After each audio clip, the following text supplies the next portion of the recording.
जय हिंद फ्रेंड्स, आइए देखते हैं छत्तीसगढ़ के इतिहास में 1857 की क्रांति में छत्तीसगढ़ में इसका क्या प्रभाव रहा और किनका जो है महत्वपूर्ण योगदान रहा इस आंदोलन में। ठीक है, तो चलिए देखते हैं इस 1857 की क्रांति। इससे पहले चलते हैं 1857 से पहले कहाँ, छत्तीसगढ़ के बलौदाबाजार जिला में एक स्थान है जिसको बोला जाता है सोनाखान, है ना। तो सोनाखान में एक जमींदार थे 1857 में जिनका नाम था वीरनारायण सिंह। वीरनारायण सिंह से पहले उनके पिताजी और उनके दादाजी सभी के सभी यहाँ जमींदारी के रूप में कार्य किए हैं। ठीक है, तो जमींदार जो थे वो कभी भी अंग्रेजों की बातों को नहीं मानते थे, न ही उनके आदेशों का वो पालन करते थे। ठीक है, तो आसपास के जितने भी यहाँ के जमींदार होते थे या फिर सरदार होते थे, उनको किसी प्रकार की कोई दिक्कत होती थी या अंग्रेजों से किसी प्रकार की कोई जो है द्वेष की भावनाएं जब होती थी तो आके सोनाखान के जमींदार के शरणों में समर्पित कर देते थे अपने आप को। ठीक है, जिससे क्या होता था कि इसकी सुरक्षा जो है, यानी जो लोग आए हुए हैं उनकी सुरक्षा का दायित्व पूरा के पूरा सोनाखान के जमींदार अपने ऊपर समाहित कर देते हैं। ठीक है, चलिए देखते हैं वीरनारायण सिंह के बारे में। तो थोड़ा सा पीछे चलते हैं 1856। ठीक है, 1856 में इस सोनाखान वाले एरिया पे भयंकर अकाल पड़ गया था। इस अकाल के चक्कर में किसानों को खाने के लिए अनाज नहीं मिल पा रहा था। ठीक है, जिसकी वजह से इसके जस्ट ऊपर यानी सोनाखान, वर्तमान में देखा जाए तो जांजगीर जिले में एक जगह है जिसका नाम है खरौद। ठीक है, तो खरौद में एक व्यापारी रहते थे जिनका नाम था माखनलाल बनिया। ठीक है, माखनलाल बनिया,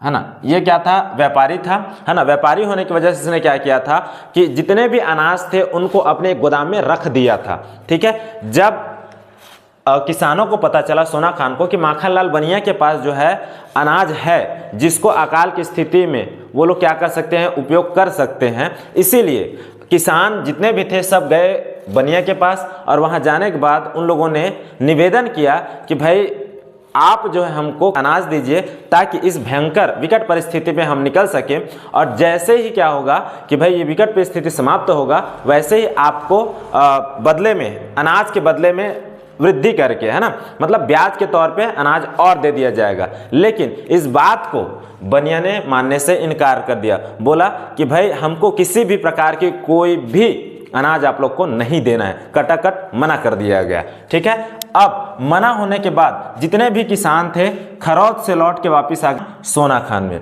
ठीक है, तो सोनाखान जब वापस आए तो सोनाखान के जो जमींदार थे वीरनारायण सिंह, जब वीरनारायण सिंह के बाद पास ये बात पहुंची कि भाई जो व्यापारी है माखनलाल बनिया ये अनाज देने से मना कर रहा है, तो वीरनारायण सिंह अपने सोनाखान एरिया से जाते हैं खरौद में माखनलाल बनिया से मिलते हैं और उनसे बोला जाता है कि भाई आप जो है इस विकट परिस्थिति में हमारा साथ दीजिए और हमको उतना ही अनाज दीजिए जितना हम क्या कर सके कि भाई इस विकट परिस्थिति से निकल सके।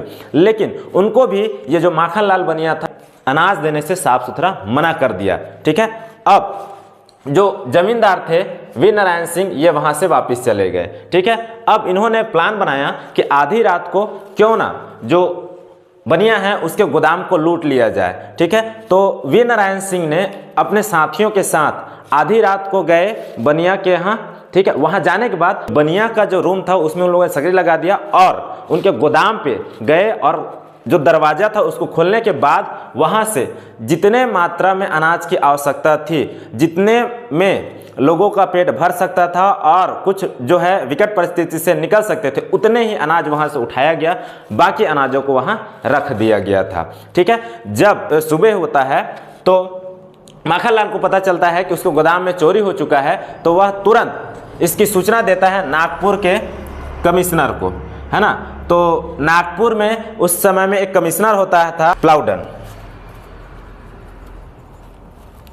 ठीक है, ये कौन होता है, कमिश्नर।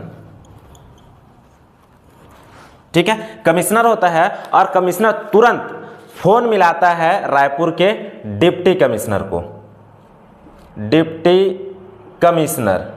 ठीक है, आपको पता है तत्कालिक समय में यहाँ जो डिप्टी कमिश्नर था उसका नाम था चार्ल्स इलियट। चार्ल्स इलियट, है ना। इस चार्ल्स इलियट को तुरंत बात होता है और बोला जाता है कि आपके एरिया में, यानी कि ये रायपुर के क्षेत्र में एक सोना खान नामक जमींदार है। ये जमींदार क्या है कि एक व्यापारी के घर से जबरदस्ती का अनाज को लूट के लेके चला गया है। ठीक है, चार्ल्स एलियट तुरंत ही आदेश देते हैं सोना खान के जमींदार को कि भैया आप आइए और आने के बाद हमसे मिले और जो भी चीजें हैं, जो भी बातें हैं, उसको आके हमारे साथ बताइए हमको। ठीक है, लेकिन जो वीर नारायण सिंह है ये आने से मना कर देते, बोलते हैं हम किसी अंग्रेज का बात नहीं मानते हैं। ठीक है, इसीलिए उन्होंने क्या किया कि भाई आदेश आने के बाद वो निकल गए कहाँ, तीर्थ यात्रा के लिए संबलपुर की ओर। ठीक है, जब संबलपुर की ओर जा रहे थे तब जब इलियट को लगा कि भाई वीर नारायण सिंह ने क्या किया है, हमारे आदेशों की अवहेलना की है, इसीलिए वो जो है अपने सैनिक टुकड़े यानी घोड़े में जो सैनिक होते हैं उनको बैठा के सोना खान भेज दिया जाता है कि जो वीर नारायण सिंह है वो कहीं भी मिले, ठीक है, तो उनको बुलाया जाए और पकड़ के जेल में भर दिया जाए। ठीक है, लेकिन जब सोना खान में जाते हैं लोग तो वहां पर वीर नारायण सिंह नहीं मिलते हैं। क्यों? क्योंकि वो तीर्थ यात्रा कर चले जाते हैं कहाँ, संबलपुर की ओर। लेकिन जब उन्हीं के रास्तों पे जब घुड़सवारी लोग आगे बढ़ते हैं तो फाइनली संबलपुर और छत्तीसगढ़ के बीच में वीर नारायण सिंह को 24 अक्टूबर 1856 को पकड़ लिया जाता है।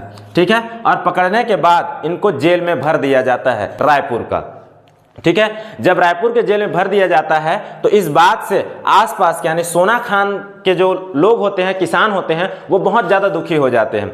दुखी होने की वजह से वो चाहते हैं कि हमारे जो नेता है ना, हमारे जो जमींदार है वो जेल से रिहा हो और रिहा होने के बाद वो अच्छे तरीके से जैसे पहले शासन कर रहे थे वैसे ही अभी भी करते रहे। लेकिन अंग्रेज जमींदार को यानी कि वीर नारायण सिंह को छोड़ने के लिए मना कर दे रहे थे। ठीक है, इस बात से गुस्सा होकर किसान और जो संबलपुर है ना,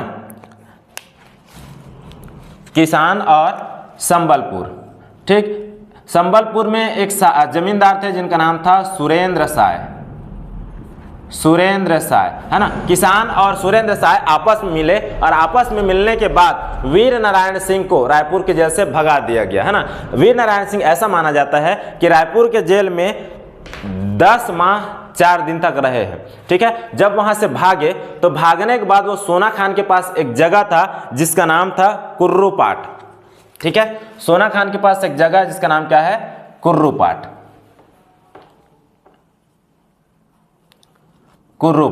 ठीक है, कुर्रूपाट में उन्होंने डेरा डाल दिया अपना, है ना। वीर नारायण सिंह ने डेरा डाला और बोला कि भाई आसपास के जितने भी लोग हैं, जमींदार हैं, सरदार हैं, वो आए और हमसे मिले। ठीक है, तो यहाँ पर यानी कुर्रूपाट में एक मीटिंग रखा गया जहाँ पर सभी जमींदार जो वीर नारायण सिंह के फेवर में थे उन सभी को बुलाया गया और बुलाने के बाद एक मीटिंग जो है किया गया। और जब मीटिंग कंप्लीट हुआ तो उसमें सभी लोगों को यह शपथ दिलाया गया, यानी कि कुर्रूपाट का जो पानी था उसको पिला के सभी जमींदार, सभी सरदारों को यह शपथ दिलाया गया कि भाई आज के बाद कोई भी साहूकार की बात को हम नहीं मानेंगे और ना ही अंग्रेजों के आदेशों की पालन करेंगे, है ना।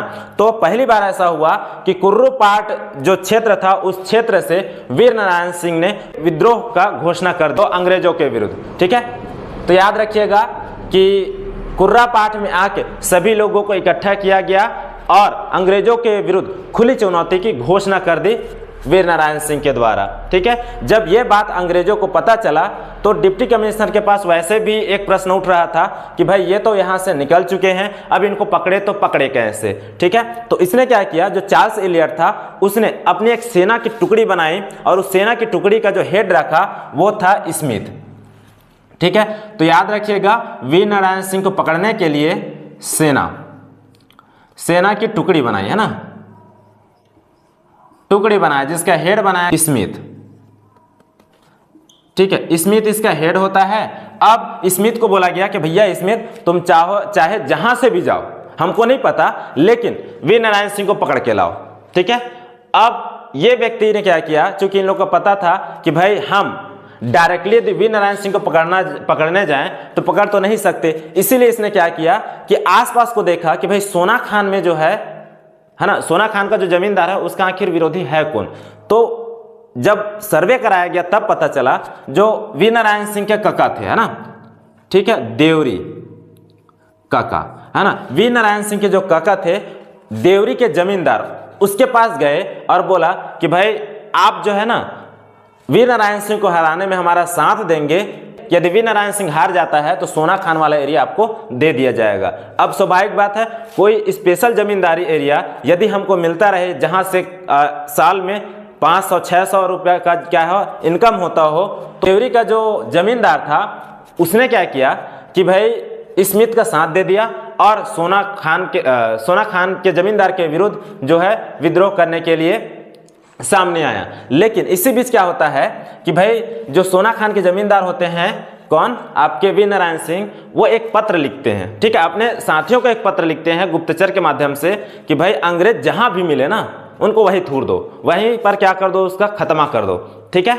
जब ये सूचना गुप्तचर के माध्यम से जा रहा था और रास्ते में ही क्या होता है, जो स्मिथ के गुप्तचर होते हैं वो उससे मुलाकात हो जाती है, दोनों गुप्तचर टकरा जाते हैं और जो पत्र लिखा रहता है कि शहीद वीर नारायण सिंह के द्वारा, तो उस पत्र को स्मिथ के गुप्तचर प्राप्त करते हैं और स्मिथ के पास आते हैं और दिखाते हैं वो पत्र को, तो पता चलता है कि भाई जो वीर नारायण सिंह है ये पूरे प्लान बना चुके थे कि कैसे अंग्रेजों को सिलौटी और लोढ़वा में डाल के, है ना, चटनी की तरह पीसना है और पीस के बोरेबासी से खा जाना है, ठीक है। जब ये बात पता चला कि भाई जो पत्र है वो तो बारूद की तरह काम कर रहा है, तो स्मिथ ने जो है क्या समझा कि भाई मैं अकेले यदि देवरी के हिसाब से चलूं तो आगे चल के पूरा प्लान बना हुआ है वीर नारायण सिंह का, ये मुझे मार के खत्म कर देगा, ठीक है। तो इसीलिए स्मिथ ने क्या किया कि भाई पूरा आसपास हाका पड़वा दिया, जो मेरा साथ देगा उसको सोना खान से जो भी टैक्स प्राप्त होगा उसको बांट दिया जाएगा,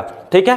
तो स्मिथ कि भाई जब इसकी घोषणा की तो आसपास के लोग, जैसे कि हो जाएगा कटंग हो गया, भड़गांव हो गया और आपका बिलाईगढ़, है ना, ये तीनों जो है इसके सपोर्ट में आ गए, ठीक। तो याद रखिएगा जो अगला जो युद्ध होता है वो एक साइड हो जाते हैं वीर नारायण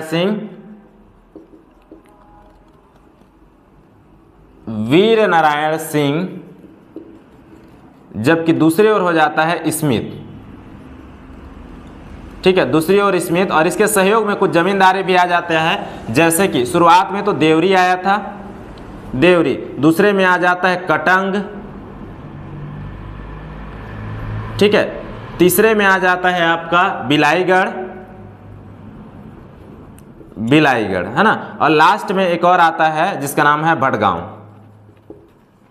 ठीक। ये चारों जो है मिलके स्मिथ का सहयोग करने लगते हैं, जिसकी वजह से वीर नारायण सिंह की जो सेना है वो धीरे धीरे कमजोर होने लगती है, और कमजोर होने की एक स्थिति में क्या होता है, वीर नारायण सिंह को हार का सामना करना पड़ता है और स्मिथ द्वारा इनको जो वीर नारायण सिंह है इनको गिरफ्तार कर लिया जाता है, ठीक है। और गिरफ्तार करने के बाद रायपुर के जो है जेल में भेज दिया जाता है पुनः, ठीक है। अब ये बात जब इलियट को पता चलता है बड़ा खुश होता है ना, हाँ, लेकिन इनको जो है यानी कि वीर नारायण सिंह को देशद्रोही घोषित करने के लिए ये स्मिथ क्या करता है, सोना खान के कुछ क्षेत्र को ना, सोना खान के क्षेत्र को जला देता है,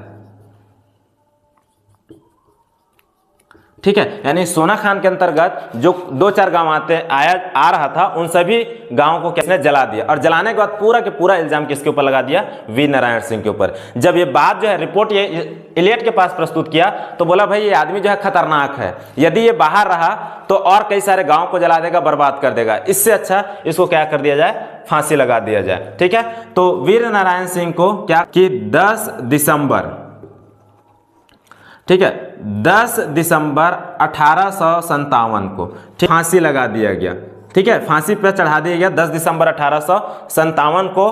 कहां पर, तो जय स्तंभ चौक, ठीक है, जय स्तंभ चौक रायपुर में, ठीक। तो जय स्तंभ चौक रायपुर में 1857 को वीर नारायण सिंह को फांसी लगा दिया गया, है ना। ये जो है 1857 का प्रथम शहीद होते हैं, ठीक है, यानी कि छत्तीसगढ़ स्वतंत्रता संग्राम, ठीक है, छत्तीसगढ़ स्वतंत्रता संग्राम का प्रथम शहीद, ठीक है। प्रथम शहीद किनको माना जाता है, तो आपके वीर नारायण सिंह को, है ना। तो ये चीज याद रखिएगा कि 1857 की क्रांति का जो है प्रथम शहीद माना जाएगा वीर नारायण सिंह को। जैसे ही वीर नारायण सिंह की मृत्यु होती है वैसे ही इनके बेटे, जिनका नाम होता है गोविंद सिंह, है ना, बेटा कौन होता है वीर नारायण सिंह का? गोविंद सिंह। गोविंद सिंह को जेल में डाल दिया जाता है ना, और जेल में डालने के कुछ समय बाद, यानी कि ये पूरा इधर का जो माहौल है ये पूरा शांत होने के बाद गोविंद सिंह को बाहर निकाला जाता है। ठीक है, जब बाहर निकलता है तो गोविंद सिंह सबसे पहले उस व्यक्ति को ढूंढते हैं जो होते हैं क्या? वीर नारायण सिंह के काका, यानी कि अपने बाबा। ठीक है, अपने बाबा को ढूंढते हैं और ढूंढते ही क्या करता है? उसको मार के रद्द कर देता है। ठीक है, यानी जीते जी जो ये होता है देवरी के जमींदार काका, उसको मार देता है और इसके जो पास था सोना खान का हिस्सा, उस सोने खान को एरिया को भी ले लेता है, साथ में अपने में देवरी के क्षेत्र को भी शामिल कर लेता है। ठीक, अब इनको ये लगा कि भाई मैंने तो छोटे छोटे जमींदारों को मार दिया, अब क्यों ना अंग्रेजों के खिलाफ विद्रोह कर दिया जाए। तो इसके सहयोग में, अकेले तो हो नहीं पा रहा था, है ना, क्यों? क्योंकि इनके पास जो है तो जनसंख्या मतलब सैनिकों की संख्या थोड़ा कम हो चुका था, है ना। वीर नारायण सिंह थे तब तक सैनिकों का दबदबा कुछ ज्यादा बढ़ गया था, लेकिन जैसे ही वीर नारायण सिंह शहीद होते हैं वैसे ही थोड़ा सा उनके सैनिकों में तितर बितर आ गई थी, जिसकी वजह से जो है गोविंद सिंह को सैनिक इकट्ठा करने में थोड़ा सा समय लग गया, है ना।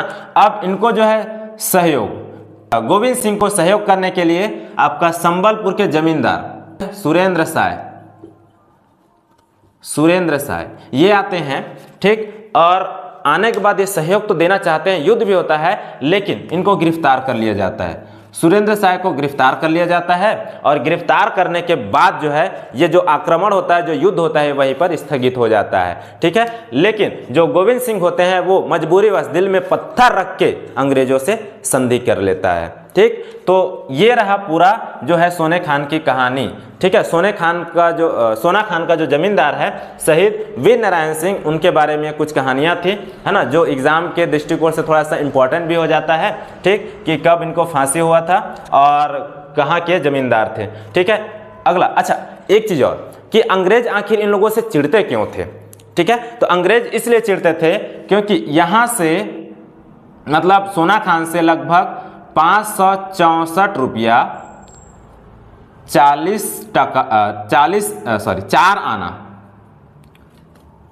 आना 7 पैसा, ठीक है, का वार्षिक आय होता था। ठीक है, याद रखिएगा 564 रुपया 4 आना और 7 पैसा का वार्षिक इनकम होता था इस सोना खान के जमींदार वाले एरिया से। ठीक है, जिनमें से 1 रुपया फूटी कौड़ी भी नहीं दिया जाता था अंग्रेजों से, जिसकी वजह से अंग्रेज चिढ़े हुए थे। ठीक है, तो ये पूरी कहानियां हैं किसके? शहीद वीर नारायण सिंह जी के, जो 1857 की क्रांति में भाग लेते थे। ठीक है, तो चलिए आज का क्लास आज यहीं तक समाप्त करते हैं। जय हिंद।